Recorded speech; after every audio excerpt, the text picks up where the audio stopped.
부흥에 대한 사모함, 여러분들 다들 부흥을 사모하시죠?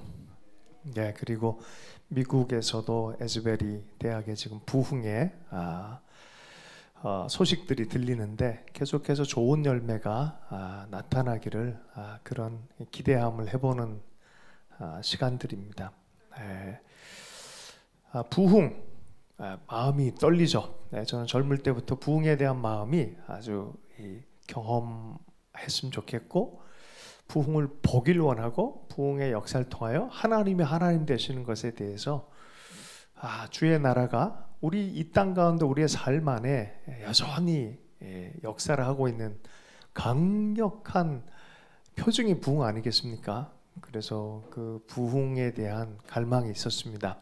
로버트 콜만이라는 학자가 그런 얘기를 했어요. 부흥은 파도와 같이 오고 파도와 같이 간다. 지금은 파도와 같이 가는 시즌일까요? 파도와 같이 오는 시즌일까요? 네, 봄이 오듯이 부흥이 오고 있습니다.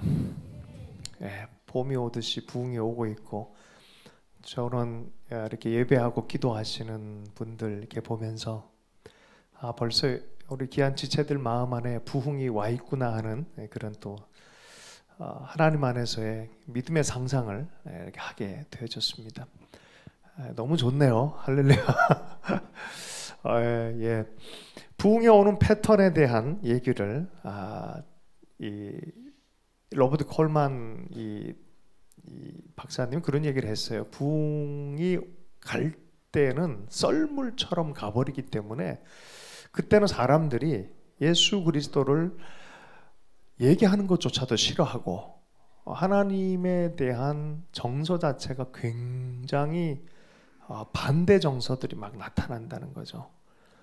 그런데 갑자기 밀물처럼 부흥의 밀물이 시작되어질 때는 근본적인 이 초점이 달라진다는 거예요.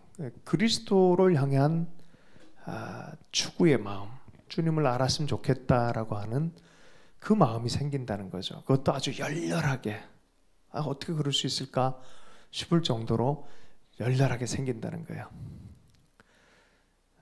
저는 하나님께서 이런 이 감동과 이런 계속적인 열정들을 붓는 것이 성령의 부흥의 시즌이 와서 주님께 주시는 은혜다라고 믿고 싶습니다. 네. 자, 그래서 그러면 그냥 부흥은 있으면 됩니까? 그렇지 않다는 거예요. 그러면 어떻게 부흥이 일어나냐라는 부분에서 소수의 사람이라도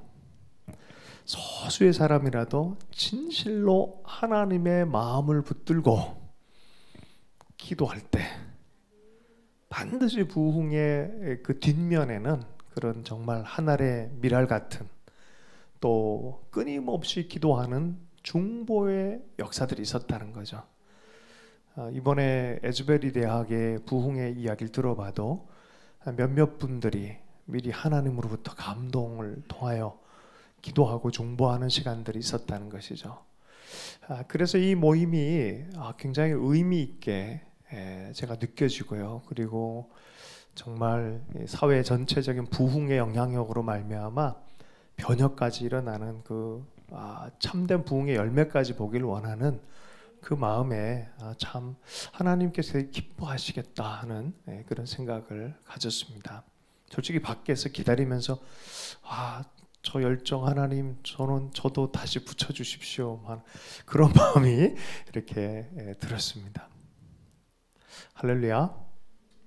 제가요 설교의 추임새처럼 원고 설교 안 할 때는 할렐루야를 많이 합니다. 그래서 그냥 이해해 주시고요. 앞으로 많이 할 거예요. 할렐루야. 네.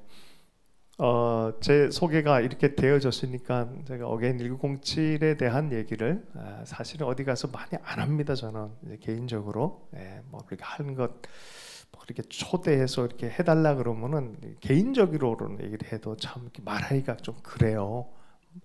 제 삶에 대한 너무 중요하고 아직 해석 안 된 것도 너무 많이 있어서. 그러나 분명한 거는 하나님이 안 하셨다고는 말을 못 하겠어요. 그러니까 하나님이 하셨다라는 부분에 있어서 조심스럽기 때문에 참 말하기가 쉽지가 않아요. 예. 그러나 그 하나만큼은 다음 세대를 보면서 제가 느끼는 거는 하나님의 계절이 있는데 그 얘기는 꼭 해주고 싶어요. 하나님의 계절이 있다. 하나님이 밀물처럼 역사하실 때가 있다. 그러면은 정말 기도하지 말라고 그래도 하나님의 얼굴 구하고 기도할 수밖에 없고 주님을 추구할 수밖에 없는 그런 계절이 있다. 역사를 이렇게 둘러봐도 그런 계절들이 있는 거죠.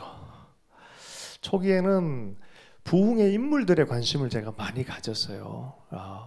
이 1900년대 초에 가장 강력한 역사적인 부흥은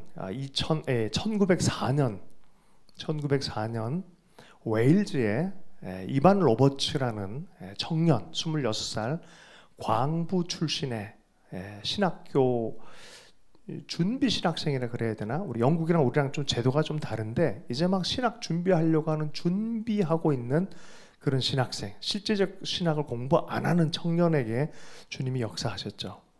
그래서 인물 위주로 우리 한국은 1907년에 길선주 목사님, 장로님을 통해서 또 역사가 일어나고, 그죠?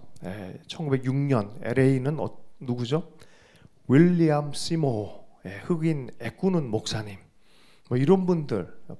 보통 우리가 한 인물이 너무너무 중요합니다. 그러나 사실은 부흥은 계절처럼 오는 거기 때문에 누구 한 명을 통해서 사실은 오는 것 같지는 않습니다. 그러나 한 명이 특별하게 깃발 드는 역할을 했을 뿐이지. 그래서 요새는 제가 이제 유기체적으로 이렇게 보면서 이게 참 특별하구나라는 생각을 점점 하게 돼요. 왜냐하면 제가 어게인 107이라는 사역을 하게 된 저 개인적인 간증 때문에 그래요. 물도원 하인 중에 한 명이었어요. 저는 물도원 하인들이 꽤 많이 계세요. 처음에는 혼자 뛰는 줄 알았는데 나중에 봤더니 많더라고요.